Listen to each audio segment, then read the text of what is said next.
దర్శకులందరికీ నమస్కారం. తెలుగు భాషా సంస్కృతులకు తిలకం దిద్దే ప్రపంచ తెలుగు మహాసభలు ఎంతో వైభవంగా 4.5 మాసాల్లో మనకు దర్శనమివ్వబోతూ ఉంది. ఆ నేపథ్యంలో మనం కార్యాచరణ పథకాన్ని రూపొందించుకుంటూ ఉన్నాం. ఒక్కొక్క నెల ముందుకు వెళ్తూ ఉంటే ఎన్నెన్నో సరికొత్త ఆలోచనలు మనలో ఉద్భవిస్తాయి.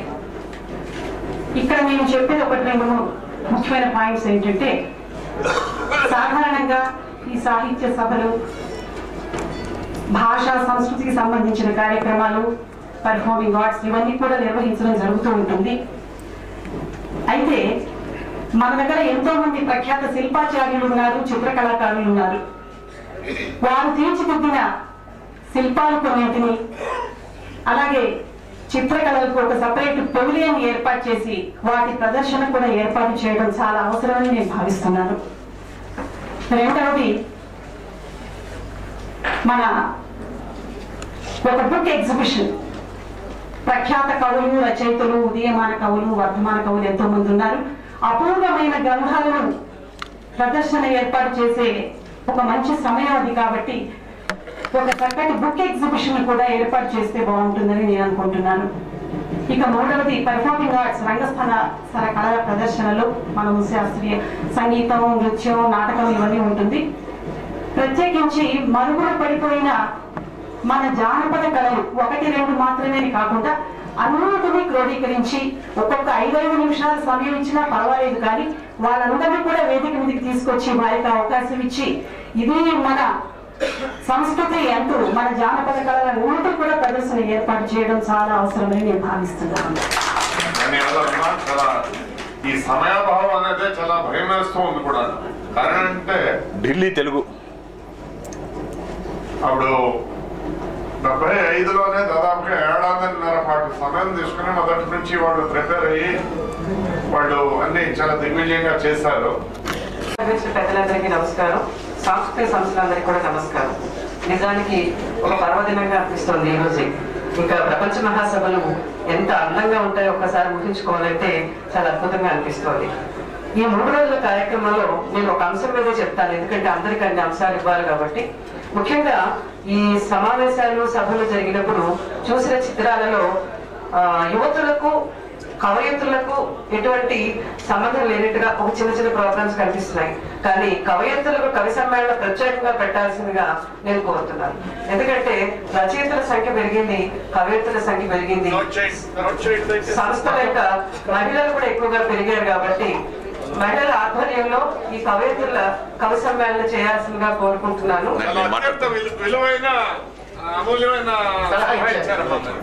ఎందుకంటే సభల్లో ఆడవాళ్ళకి చాలా తక్కువగా ఉంటుంది. Thank you sir.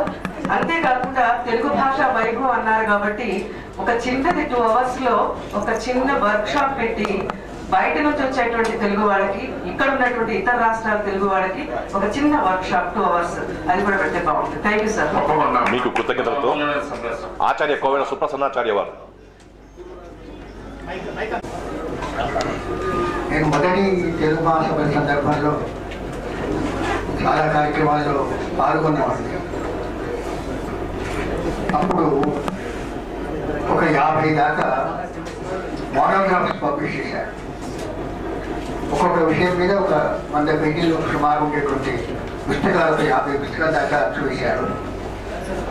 దానివల్ల ఏమైందంటే ఆయా విషయాల మీద అవన్నీ కలిపి తెలుగు వాణి అని అది వేరే, అది సవలేదు. మడిలో పుస్తకాలు సూచనలు. దీనివల్ల ఏమవుతుందంటే ఒక్కొక్క అంశం మీద ఇలాంటి విద్యార్థులకు లేదా ఎంఏ చదివే పిల్లలకు, రీసెర్చ్ చేసే పిల్లలకు, మన సంస్కృతి గురించి తెలుసుకోవాల్సుకున్న వాళ్లకు అవసరమైన సమాచారం ఒక చిన్న గ్రంథంలో 35 గ్రంథాలు లభిస్తుంది. అటువంటివి ఒక 50 గ్రంథాలు అప్పుడు పబ్లిష్ చేశారు. మనకు అవకాశం ఉంటే మరొక 50 గ్రంథాలు చూసినా బాగానే ఉంటుందని చెప్పి ఒక. రెండవది ఏమిటంటే, దీనికి తెలుగు యూనివర్సిటీ కానీ, తెలుగు అకాడమీ కానీ, 2 సంస్థలు కానీ సహకరిస్తే ఆ కార్యక్రమం బాగా నిర్వహించడం కావచ్చు. మరొకటి, మన సంస్కృతిని షోకేస్ చేయడానికి ఒక ముఖ్యమైన ఆల్బమ్స్ రూపంలో లిటరేచర్ కానీ, ఫోక్ ఆర్ట్స్ కానీ, డాన్స్, డ్రామా, మ్యూజిక్ కానీ, తర్వాత సాహిత్య చరిత్రకు సంబంధించిన విషయాలు కానీ, వీటికి సంబంధించిన ఆల్బమ్స్ లాంటివి ఇస్తే దేశ విదేశాల్లో ఉండే వాళ్ళందరికీ కూడా ఇప్పుడు సౌత్ ఇండియన్ టెంపుల్స్ మీద ఒక 4 వాల్యూమ్స్ ఉన్నాయి. గోపినాథరావు పుస్తకం తర్వాత కల్చర్ మీద ఇండియన్ కల్చర్ మీద పుస్తకాలు తక్కువ ఉంటుంది. ఆ రంగంగా కొంచెం కాస్ట్లీ అయినా సరే ఇది విద్వాంసులతో చేయించవలసిన కార్యక్రమాలుగా నాకు అనిపిస్తుంది. మరొకటి ఏమిటంటే తెలుగువారి ప్రవాస తెలుగు అంటే చెప్పారు. ప్రవాస తెలుగు వారి జీవన విధానం ఎట్లా ఉంది, వాళ్ళు ఏ వృత్తుల్లో ఉన్నారు, వాళ్ళకి మన చేసిన ఉపకారం అంటే వాళ్ళ జీవన విధానంలో మనం తెలుగు కల్చర్ ద్వారా ఏ రకంగా మార్పు తీసుకొచ్చే అవకాశం కానీ, ఏ రకంగా బెటర్మెంట్ తీసుకొచ్చే అవకాశం ఉందేమో ఏమొచ్చింది. నమస్కారం. తప్పకుండా అవి తమరు రాసి కూడా దయచేసి డైరెక్టర్ గారికి తమ సూచనలు చూస్తారు. అందరికీ కూడా ఫామ్స్ ఇవ్వబడ్డాయి కాబట్టి వారి అభిప్రాయాల్ని వ్రాతపూర్వకంగా కూడా డైరెక్టర్ గారికి అందించడానికి మనవి చేస్తున్నాం. మంత్రి గారు కూడా అదే చెప్పారు. ఇప్పుడు రసమయి సంస్థ తరపున రాము గారు, ఆశాలత గారు ఇరువురు వచ్చారు. వారి ఇరువులో ఒకరు డాక్టర్ రాము గారు.